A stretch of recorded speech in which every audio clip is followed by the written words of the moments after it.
Classrooms are effective when clear expectations are stated and posted, positive reinforcement and consequences are immediate, and procedures for routines and transitions are rehearsed.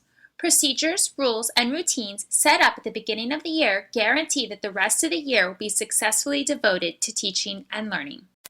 Imagine School's teachers have a discipline plan because having a plan makes managing behavior easier, explaining a plan protects students' rights, using a plan ensures parental support, and following a plan ensures administration support. A classroom discipline plan has three components: classroom rules, positive reinforcement, and consequences.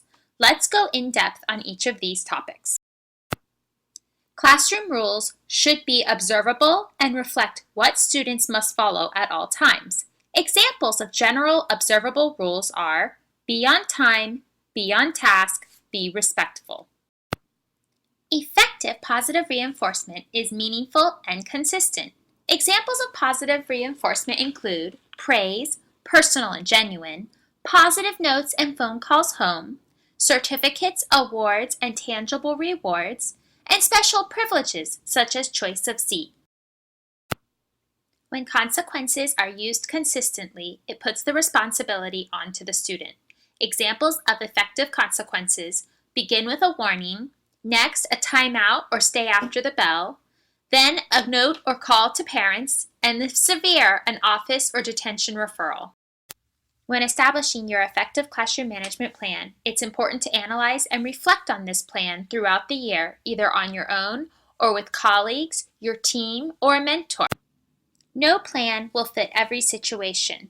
These descriptions are systematic models that you can find in your Imagine Schools curriculum guide. We have placed these resources in our steps for you to look over and decide what will work for you.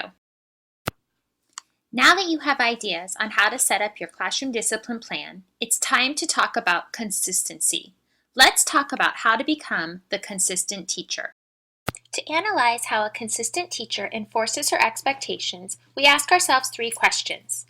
Was the expectation clear to students? Did she notice when the expectation wasn't met, and did she notice it every time? Does the teacher respond consistently every time she notices that her expectation is not met? So why is it so important to consistently enforce your behavioral expectations? Well, it's because underneath those expectations, you have some big goals about student learning. You only have these rules and expectations in the first place because you're trying to help students. The rules aren't just there for rules' sake. It's not just there to try to get the students to comply and follow your authority. You put the rules in place because somehow they help students learn more. So why is it so hard for teachers to be consistent even when they know how important it is? Well, we've come up with 4 pretty good reasons.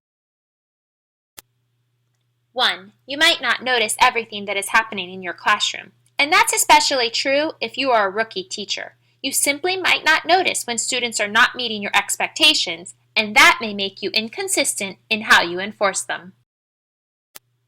2. You have to deal with students who are not meeting your expectations. There's some amount of confrontation involved. You have to address that behavior, and that could invite conflict. And that's not why we went into teaching. No one likes to deal with that.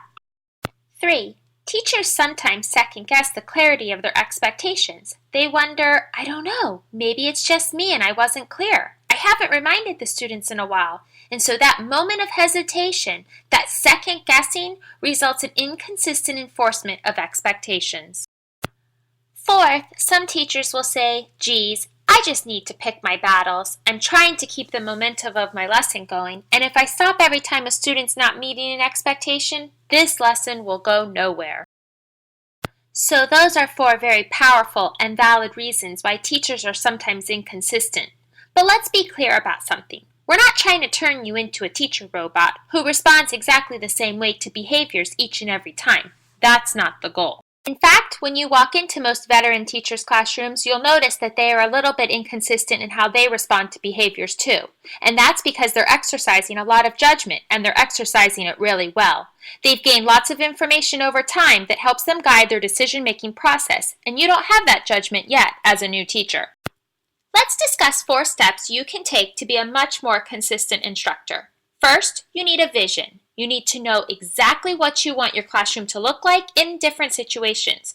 What is it that you want the students to be doing that you think are the optimal behaviors in a given situation? Second, you need to translate that vision into clear directions and expectations to your students. You need to deliver those messages explicitly and help students understand not only the expectation, but how the expectation is going to aid their own learning. Third, you need constant proactive reminders of those expectations. You can't just assume you say it one time and it'll click. You need to constantly reinforce those behaviors and remind students of the expectation until they're able to internalize it and internalize that vision on their own.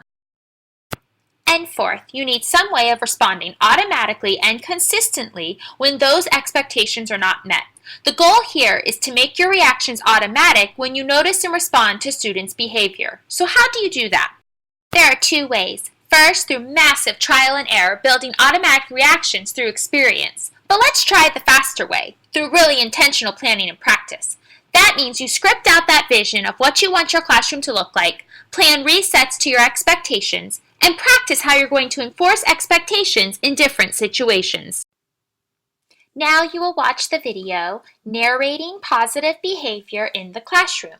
This technique allows teachers to reinforce their instructions in a constructive way, drawing attention to desired behavior instead of misbehavior.